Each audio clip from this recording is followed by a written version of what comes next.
Bonjour à tous, Bonjour. Eric et Sandrine, les gardiens du feu.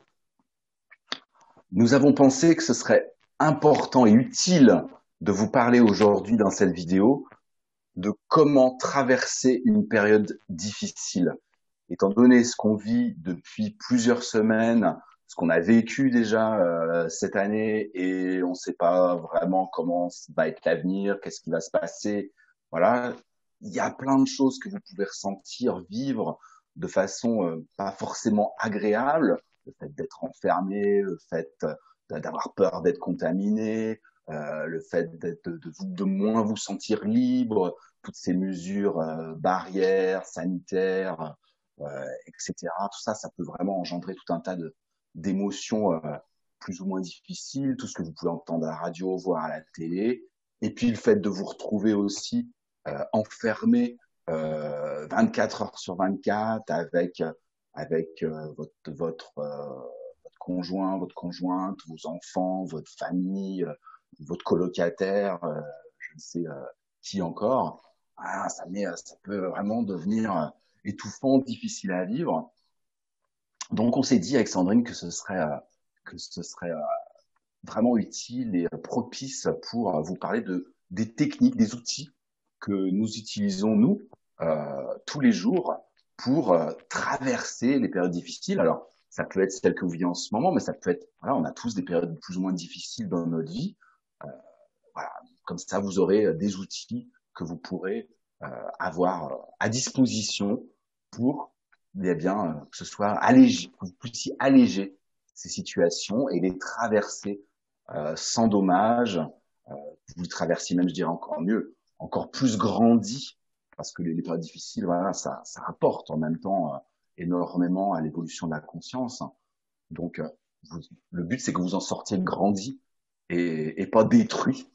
Voilà, donc je suis heureux voilà, de faire cette vidéo avec Sandrine. Et bah, la première question que j'ai envie de te poser, c'est en tant que, en tant que toi, tiens, en tant que toi, qu'est-ce que tu utilises durant les périodes difficiles de ta vie et durant cette période en ce moment qu'on vit? Tu m'as dit il y a pas longtemps que tu l'as trouvée beaucoup plus légère que d'autres périodes difficiles de ta vie. Euh, donc voilà, j'ai hâte et nous avons hâte de connaître ce que tu peux utiliser. Alors, la chose que je trouve la plus magique, c'est l'ancrage, tout simplement. C'est quelque chose qui est d'une évidence, voilà. Et en même temps, des fois, on pense pas à le faire. Et c'est vrai que je me suis rendu compte qu'à chaque fois qu'il y a quelque chose de compliqué, de difficile, euh, je prends une respiration et je m'ancre à la terre. Et ça, c'est pour moi, c'est quelque chose qui est fondamental. C'est une technique qui est toute simple à faire en fonction de où je suis, dans quelle situation je suis, si je suis assise, debout, en voiture ou face à quelqu'un. Euh, la première chose que je fais, c'est vraiment de faire un retour à l'intérieur et tout de suite de ressentir soit le sol sous mes pieds ou si je suis assise sous les fesses ou quoi que ce soit et d'aller puiser dans le sol, dans la terre, toute cette puissance qu'il y a en dessous et de la ramener à l'intérieur. Et ça, c'est vraiment quelque chose qui me permet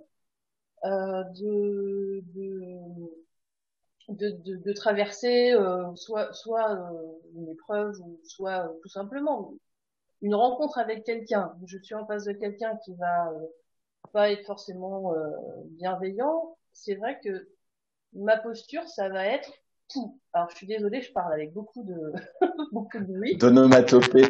d'onomatopée, ça fait rire tout le monde, mais ça me permet, moi, Oui, d'avoir c'est parlant pour toi. d'instantané. Ouais. Voilà. Et ça m'aide beaucoup. Ça m'aide énormément. Et voilà.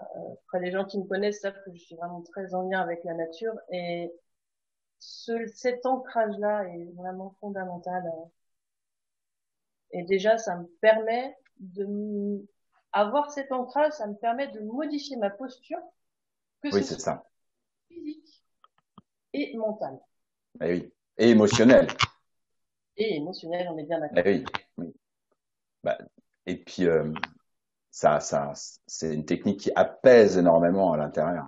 C'est-à-dire le fait de s'ancrer dans la terre, comme tu nous l'as expliqué, c'est quelque chose qui Mm. va apaiser effectivement la tête, qui va apaiser l'émotionnel, qui va recentrer toutes les sensations euh, sur le corps, et donc ça va apaiser le mental, l'émotionnel, et puis ça va permettre, moi c'est surtout ça que je vois, c'est que ça va permettre que justement le mental, l'émotionnel et tout ce qui est à l'extérieur ait beaucoup moins de prise sur sur soi justement. C'est ça, c'est à la fois une technique d'apaisement. C'est vrai que c'est la première chose, mais en même temps, c'est une technique de protection. Oui. Parce que Ah oui, oui. voilà, les émotions, voilà, je parlais tout à l'heure que tu peux vivre là pendant ce confinement avec quelqu'un 24 heures sur 24. Eh ben, même si ça se passe mal, tu t'ancres, eh ben, il ou elle peut toujours continuer à être désagréable. Ça te concerne plus. Je dirais, tu fais plus, t'entends, mais tu prends plus à l'intérieur, quand tu te sens presque plus concerné. Ça, c'est vraiment extraordinaire avec l'ancrage. Oui. Extraordinaire. Et c'est vrai Le plus difficile, et tu as eu raison de le dire, c'est de commencer par prendre une respiration. que, ouais. Et je dirais que c'est même en amont de ça, c'est quand tu te retrouves dans une situation aiguë, difficile, c'est d'y penser, c'est de prendre un instant de recul, dire, dans ce moment-là, de pas rester dans le difficile, de reculer un tout petit peu, de dire, qu'est-ce que je, ah oui, c'est vrai, je peux faire ça à ce moment-là. Et à partir de là, effectivement, dérouler la technique. Mais rien que ça, je dirais, et c'est presque le plus important, c'est d'avoir ça la petite voix juste derrière qui est là et qui, eh oh, tu sais que tu peux faire quelque chose, ne reste pas comme ça. Mais Et après, pendant effectivement, faire l'ancrage. Ah, tiens, on a un mon invité. invité surprise. Ouais, c'est vrai que Comment tu alors fais, toi, justement, quand c'est comme ça, quand tu es dans l'aigu, comme ça, qu'est-ce qui fait que tu y vas dans l'ancrage? Il y a une pensée qui vient, c'est la respiration qui vient en premier. Comment tu fais? je me suis rendu compte au fur et à mesure des années que ça devenait un automatisme en fait. Mais Ah c'est oui, vrai que voilà, la pratique. la pratique, ça, on est bien d'accord que c'est vraiment fondamental. Et c'est vrai que face à une situation, il y a toujours ce moment-là, comme tu dis, j'ai un moment de ouf, comme un moment de recul. Et C'est ça. voilà, par exemple, face à une situation où je suis de ce côté-là, j'ai un moment de recul et Oui. hop, je vais aller le voir d'une autre façon. Et en Change, fait, ça te permet de changer ta vision. voilà, c'est ça. Ouais. Et on va dire, ce switch-là, ça, au fur et à mesure des années qui passent, ça se fait d'une manière assez automatique. C'est un peu aussi un instinct de survie qui est très, très présent dans le Hmm. corps, dans les émotions. Quand on a passé des périodes où on a été confronté à des émotions hyper fortes, hyper mauvaises, enfin face à des gens très Difficile, très toxique, voilà oui. très très toxiques, il y a cette espèce d'instinct de survie qui est là et au fur et à mesure c'est moi c'est franchement c'est quelque chose qui m'a sauvé la vie hein.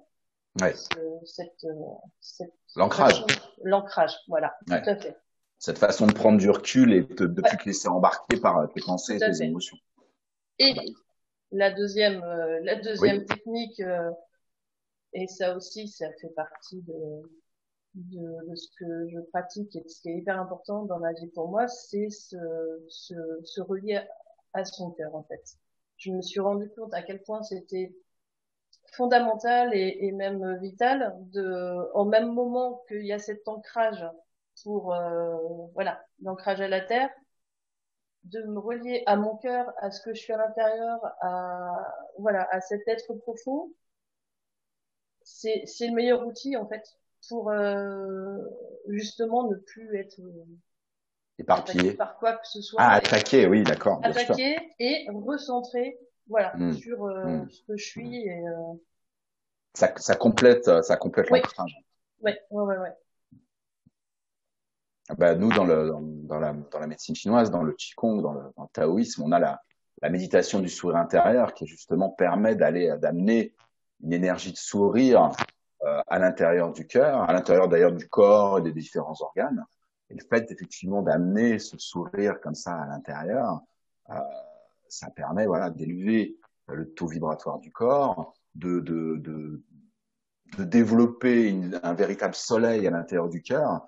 Et effectivement, ce soleil, bah, il émane une lumière, une énergie d'amour, une énergie de sourire, de bonheur à l'intérieur du corps, mais aussi à l'extérieur et dans toutes les directions. Et c'est vrai que c'est aussi une grande technique de protection énergétique qu'on utilise dans le Qigong et que moi j'utilise d'ailleurs quand je fais des soins également parce qu'on peut l'utiliser pour soi. Mais après, quand on l'a développé, quand on le prend en pratique, effectivement, après on peut même le projeter à l'extérieur de soi pour soigner des personnes, pour soulager des personnes. C'est vraiment une technique hyper efficace. Ça revient à ce que tu dis, la connexion au cœur. C'est ça, le sourire, l'amour, c'est l'énergie du cœur et c'est l'esprit qui est à l'intérieur c'est l'esprit qu'on a à l'intérieur du cœur. On parle pas trop de ça dans le chamanisme, mais c'est l'étincelle divine qu'on a à l'intérieur du cœur. Se connecter au cœur, je pense que c'est se connecter à ça. Ouais, tout à fait. Et puis voilà, donc j'ai commencé à en parler un petit peu tout à l'heure. Moi, ce qui m'aide dans les moments difficiles aussi, c'est de sortir, d'aller me promener dans la nature, de marcher, d'aller voir Ah les arbres, oui, ah bah, le lien avec la nature. là, le lien avec la nature, c'est vraiment quelque chose qui est tellement apaisant et ressourçant. Alors, c'est vrai que dans la période où on est, il y a des moments où on a eu le droit de sortir, d'autres pas, d'autres à 1 kilomètre, maintenant un peu plus, 1 heure, 3 heures, et en fonction des pays, c'est différent. Donc, en fonction de là où vous Ouais. êtes. Mais c'est vrai que, en même temps, vous voyez, voilà. La nature, elle est aussi dans mon appartement, parce que je suis dans un appartement.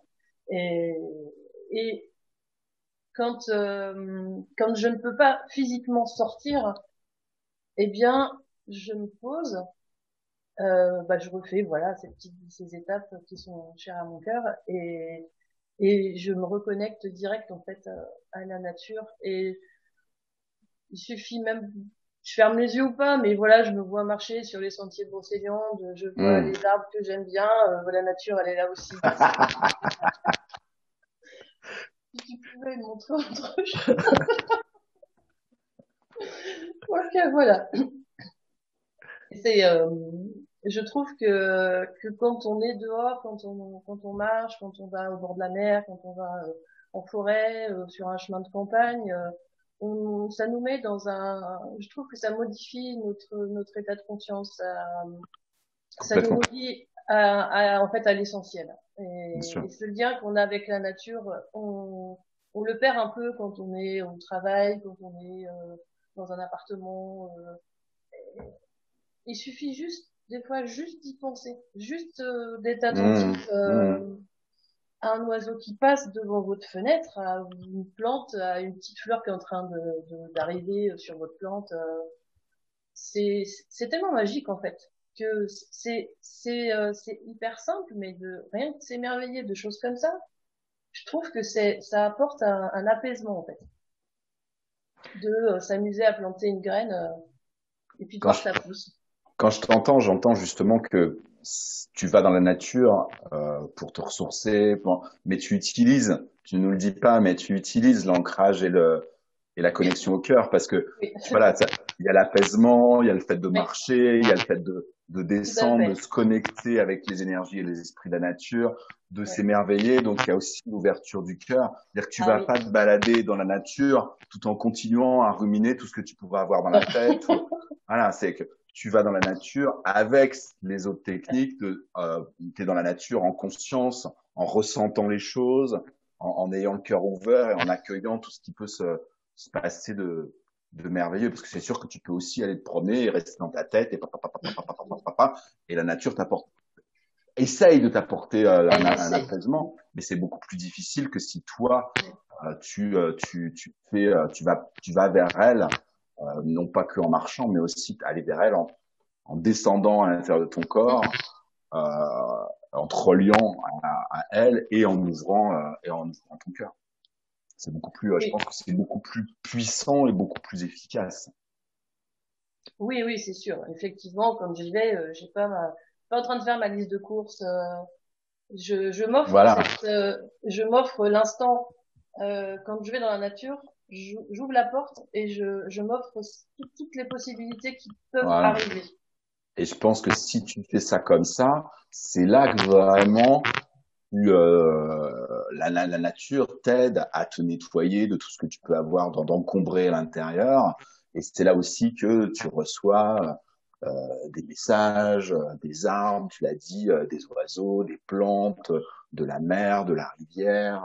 Voilà, c'est là que ça peut arriver. Alors, si par contre si tu vas fermé et tout, donc je pense qu'avant, je dirais de rentrer dans la nature, il faut déjà faire les deux techniques dont on a parlé, d'ancrage, Oui, descendre, apaiser les choses, descendre, si tu vas marcher, descendre dans le bas du ventre, dans les jambes, dans les plantes de pied. On a dans le Qigong la marche consciente, je trouve qu'elle est très, très efficace pour ça. C'est, tu vas marcher dehors, même en ville d'ailleurs, tu marches et tu mets ta conscience, ton attention au niveau de ta plante de pied. Ça, c'est une super technique d'ancrage à faire, facile.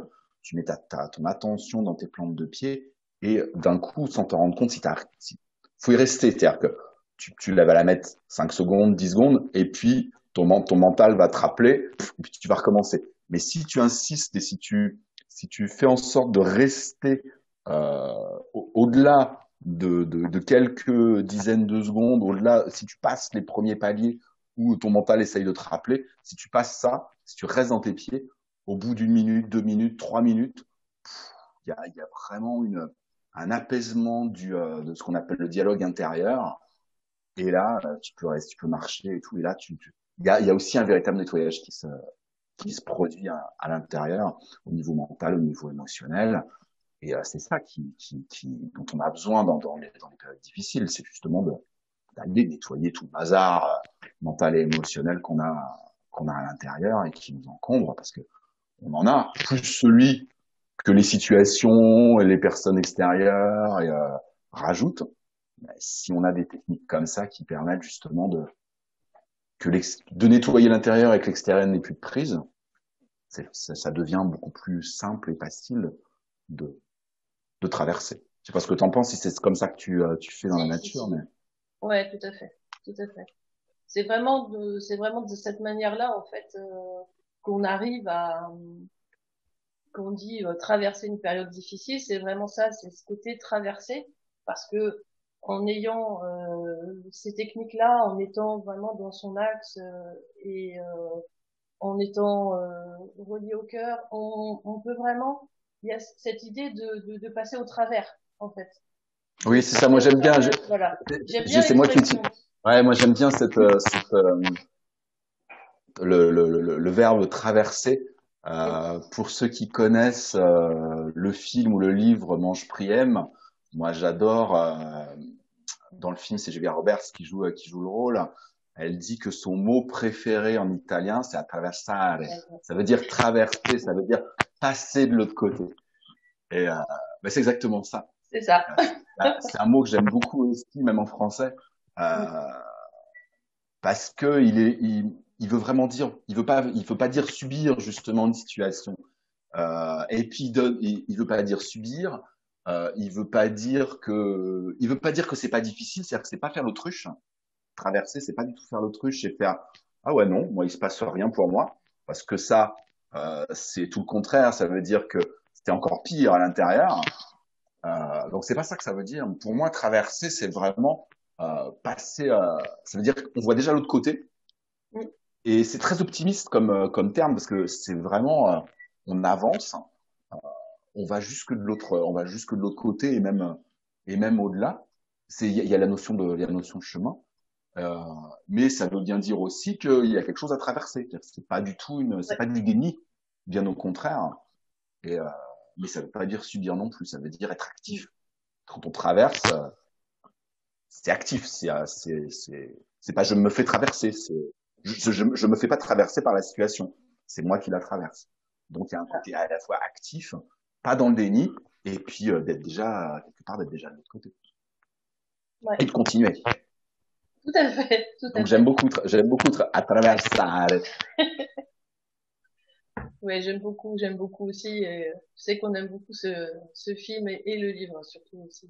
Surtout le livre, parce qu'il y a Surtout le beaucoup livre. de choses Ouais. très importantes au niveau euh, Mm. spirituel, méditation, même chamanique. Il y a elle vit des expériences chamaniques qui ont complètement disparu du film. Alors Mm. que dans le livre, c'est vraiment très très Ouais. clair. Euh, L'évolution qu'il y a dans le livre, franchement, je vous conseille de lire le livre. Si vous avez vu le film, je vous conseille de lire le livre. Une fois que vous aurez lu le livre, vous ne voudrez plus voir le film. Même si Julia Roberts est très belle, le film est quand même vraiment, vraiment en dessous. Bah, Voilà. c'est un peu réducteur par rapport au livre. Et c'est vrai Ah que ouais, c'est clair. c'est un très bon exemple de l'expérience de quelqu'un qui va effectivement traverser Oui. et passer tout un tas d'étapes. Et c'est très intéressant. Et alors qu'elle part d'une situation justement extrêmement difficile, puisqu'elle prend conscience qu'elle n'est pas heureuse dans son couple, et elle prend la décision. La première chose qu'elle ressent comme intuition, c'est de s'adresser à Dieu alors qu'elle l'a jamais fait de sa vie. Et à partir de là, elle prend la décision de changer de vie et de partir de vivre Euh, en suivant à la recherche de son cœur Mm. et de l'esprit, puisqu'elle a aussi l'expérience chamanique dans le livre. Et, ouais, c'est un bel ouvrage et ça complète bien tout Oui, ce qu'on vient de vous dire. tout à fait. Voilà. Bah, ce que je vous propose, c'est que bah, on se retrouve bientôt pour une prochaine vidéo voilà, pour vous donner d'autres outils, aborder d'autres thèmes. On va vous mettre vous allez retrouver ça en dessous de la vidéo, et ben, différents liens, voilà, qui vont vers notre site, un petit peu d'explication des différentes techniques dont on vous a parlé dans la vidéo. Si vous voulez voilà, être informé des prochaines vidéos, des prochains articles, des prochains ateliers chamaniques ou soirées qu'on organise, ben, n'hésitez pas à vous inscrire à notre newsletter, la newsletter des gardiens du feu. Et puis voilà, bah, écoute Sandrine, je te remercie beaucoup de t'être prêtée à cette vidéo. Et puis on se retrouve très vite. On se retrouve très vite. Au revoir. À bientôt. À bientôt. Merci.